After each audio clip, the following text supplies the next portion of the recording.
సినీ నటుడు కమెడియన్ అలీని ఉద్దేశించి ఆ లంకొడుకు అనే పదాన్ని రాజేంద్ర ప్రసాద్ వాడటం, దాని మీదన మీడియా సోషల్ మీడియాలో పెద్ద ఎత్తున వైరల్ అవుతున్నటువంటి నేపథ్యంలో అక్కడే ఉన్నటువంటి ఆలీ అక్కడైతే ఏం మాట్లాడలేదు. ఈ విషయం మీదన ఆలీ ఇప్పుడు స్పందించారు. దీన్ని తానే లైట్గా తీసుకుంటున్నానని, అలాగే ఎవరు దాన్ని సీరియస్గా తీసుకోవద్దు, నోరు తూలిన మాట వాస్తవమే కానీ పట్టించుకోవద్దు అదే అన్నటువంటి విషయాన్ని చెప్పుకొచ్చారు. తను ఏం మాట్లాడారు ఒకసారి విందాం. అందరికీ నమస్కారం అండి.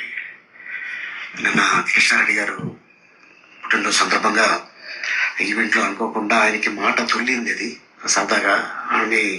బట్ ఏంటంటే దీన్ని తీసుకొని మీడియా మిత్రులు దీన్ని కొద్దిగా వైరల్ చేస్తున్నారు. ప్లీజ్, ఆయన మంచి ఆర్టిస్టు, ఆయన పుట్టుడు దుఃఖంలో ఉన్నాడు, మనందరికీ తెలుసు.